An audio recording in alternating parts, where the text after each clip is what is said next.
Salut les passionnés, j'espère que vous allez bien. Aujourd'hui, on va en apprendre un peu plus sur les contrastes et ce qu'il est possible de faire en peinture sur figurine.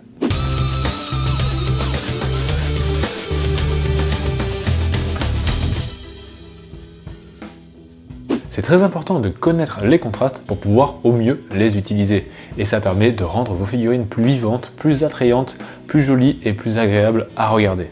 Alors si vous avez suivi les vidéos du Game of Paint, vous avez pu voir que souvent, pour les axes d'amélioration, je mettais contraste. Il ne s'agit pas de la peinture contraste de Game Workshop, mais bien du contraste. Alors bien évidemment, quand je mentionnais contraste sur une figurine de débutant, ce n'est pas du tout pareil que sur une figurine qui était en catégorie 3. Il y a bien sûr le contraste du petit bouton sur la télé qui va augmenter et diminuer la luminosité, mais ça ne s'arrête pas là. Alors du coup, quand je mettais contraste en axe d'amélioration pour une figurine d'un niveau un peu plus élevé, ce n'était pas pour souligner le contraste de luminosité. Et oui, parce qu'il existe différents types de contrastes. Les contrastes vont vous aider à sublimer une zone voulue, à orienter le regard sur une autre zone, et même à redéfinir certains volumes. Le contraste, par définition, c'est l'opposition de deux choses dont l'une fait ressortir l'autre. Et donc, avec une définition aussi large, tout le monde pourra trouver son propre contraste, bien évidemment. Je vais donc vous expliquer les contrastes qui me tiennent le plus à cœur et que je mets en œuvre presque à chaque fois. Et on va voir ce que ça donne. Donc le premier contraste, sûrement le plus basique de tous, le contraste dit de lumière. C'est le contraste dont j'ai parlé tout à l'heure qui est sur la télécommande de votre télé. Ce contraste servira à faire ressortir des zones bien plus éclairées que d'autres zones sombres qui seront légèrement oubliées. On peut voir ce contraste le plus à l'œuvre avec des sous-couches zénithales, comme par exemple sur ces trolls. Si je veux un contraste de lumière par la suite, je n'aurai qu'à suivre ce qui est éclairé et sombre à cette étape. Sur un Space Marine normal, ça nous donne ça. On peut clairement voir la différence de luminosité dans le bleu et ça redéfinit encore plus les volumes et fait ressortir certaines zones de la figurine. Regardez ce genou comme il ressort. Ce contraste peut être tellement puissant s'il est bien fait que vous pourrez lire les détails de votre figurine, en gros, à une certaine distance. Et vous ne serez pas obligé de vous approcher comme ça de votre figurine pour voir les détails et les volumes. Maintenant, on va commencer à s'intéresser à la couleur en elle-même avec le deuxième contraste qui est le contraste du chaud-froid. Sur le cercle chromatique, vous pouvez distinguer deux familles de couleurs. Il y a les couleurs chaudes et les couleurs froides. Et si elles sont en opposition, ce n'est pas pour rien. Ces couleurs contrastent très bien entre elles et permettent de faire ressortir des zones sur vos figurines. Une zone sur laquelle vous voulez attirer le regard. Par exemple, ce sergent Space Marine des Knight Templars, le visage en teinte chaude contraste bien avec le bleu froid de l'armure, de même que pour son casque rouge.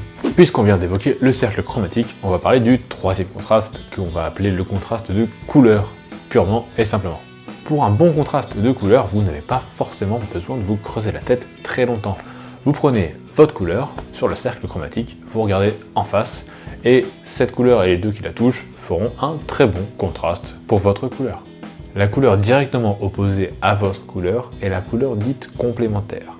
Et cette teinte-là fera un contraste parfait avec votre couleur. Il existe même des techniques qui assombrissent une teinte avec sa couleur complémentaire.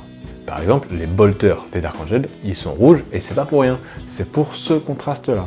Le rouge étant à l'opposé du vert, c'est pour cette raison-là que leurs bolters sont rouges. Si les bolters étaient peints en orange, ça contrasterait aussi, mais ça serait quand même légèrement moins bien. Quatrièmement, le contraste de saturation. On va voir ici un contraste que j'aime beaucoup et qui peut être vraiment très utile pour démarquer une figurine de son socle. Ce contraste consiste à mettre en opposition des couleurs saturées avec des couleurs désaturées. De manière générale, une couleur est saturée quand elle est pure. Et plus vous ajoutez du blanc ou du noir, plus vous allez désaturer la dite couleur. Par exemple, dans ma vidéo sur peindre un Space Marine en 40 minutes, au début, j'ai soclé mes Knight Templars sur un socle de couleur terre, ce qui constitue un contraste chaud-froid. Mais je trouve que mon Space Marine ne ressortait pas assez, et j'ai donc choisi de le socler en gris pour faire un contraste de saturation. Le gris étant une couleur neutre, composée uniquement de blanc et de noir, elle est très peu saturée, alors que le bleu que j'ai fait est très saturé, ce qui fait donc un contraste de saturation. Et donc, mon Space Marine ressort de son socle. Cinquièmement, le contraste de matière. Là, ça commence à être un peu bizarre. Ce contraste consiste à différencier les matières entre elles de vos figurines, et ça passe essentiellement par le vernis, ou du moins l'aspect fini de votre pièce, enfin des zones de la pièce. Faire ressortir une lame métallique d'une figurine complètement satinée par exemple, ou inversement, une robe satinée sur une armure métallique brillante. Tel est le but de ce contraste. Vous pouvez donc faire ce contraste avec par exemple des peintures pailletées métalliques qui donneront un aspect brillant et métallique à la partie peinte en métaux, et vous pouvez également faire ça avec les vernis comme je l'ai dit juste avant, en changeant la finition de vos parties de figurines. C'est par exemple ce contraste que j'ai utilisé sur 30 huiles, avec un cheval mat, une cape satinée rouge et une armure brillante de par ses pigments pailletés. Bref, si vous vernissez à grands coups de bombe votre figurine toute collée, toute finie à la fin, vous allez grandement diminuer cet effet-là de contraste. Pour vernir vos figurines et garder cet effet-là quand même, vous pouvez vernir vos figurines séparément avant de les coller à la superglue. Attention, pas à la colle plastique. Et vous vernissez certaines parties en mat par exemple, certaines parties en satiné et d'autres parties en brillante. Ça vous fera un contraste de matière, sachant que plus ça brille, plus ça a l'air cher ou visqueux. Et voilà, nous avons vu pour moi les 5 contrastes les plus importants et les mieux pour débuter, les plus appréhendables. Comme je l'ai dit au début de la vidéo, la définition est très vaste et vous pourrez trouver une multitude de contrastes dans tous les sens en chipotant un petit peu. Mais déjà, si vous comprenez et vous appliquez rien que cela, ça changera grandement vos figurines. Alors maintenant, pour vérifier que vous ayez bien compris les contrastes, on va faire un petit quiz. Je vais afficher des photos à l'écran pendant 5 secondes et vous pourrez faire pause ou, si vous êtes un peu joueur, essayez de trouver pendant les 5 secondes, parmi les 5 contrastes que je viens de vous expliquer, lesquels sont en application et où surtout, on va pas dire c'est bon il a tout fait, sur la photo en question. Et voici la première photo.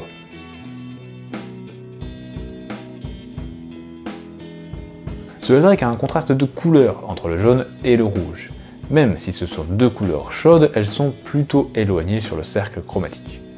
On a également un contraste de saturation entre les griffes grises désaturées et le rouge très saturé. Il y a également un contraste de matière entre le Eldrake presque entièrement métallique, juste la queue qui est mate et le socle, lui, qui est entièrement mat. Et bien sûr, un contraste de lumière. Et voici la deuxième photo.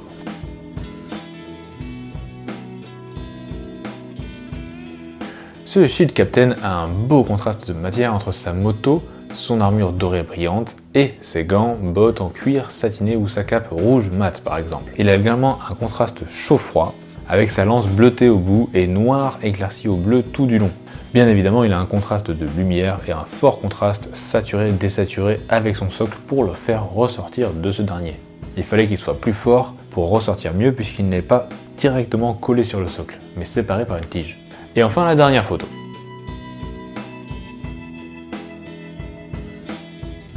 Alors là c'est gangbang de contraste, il y en a pour tout le monde, ils y sont tous. On a la lumière bien évidemment, le contraste de couleurs avec les 3 couleurs primaires, une armure dorée, jaune donc, une peau rouge et des ailes bleues. Un contraste chaud-froid entre les ailes, le sort et le reste de la figurine, un contraste de saturation avec le pagne blanc très désaturé, et enfin un contraste de matière avec l'armure et le reste. Et voilà pour les contrastes, j'espère que vous avez tout juste au quiz, sinon Magnus vous fera un châtiment à 2d6 et il fera double 6 dans la tronche.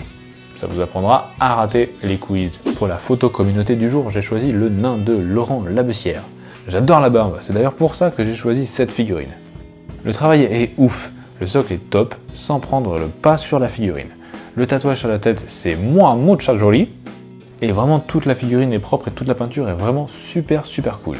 Allez, petit défi pour tous, mettez en commentaire les contrastes que Laurent a réalisés sur sa figurine.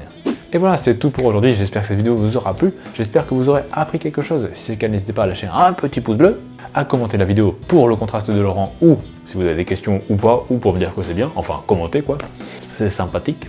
N'oubliez pas de vous abonner au clocher pour ne pas rater la suite des vidéos. Pensez à partager la vidéo, c'est le plus important, et on va démocratiser les contrastes comme ça. Et en attendant la suite, je vous dis bon jeu, bonne peinture, ciao!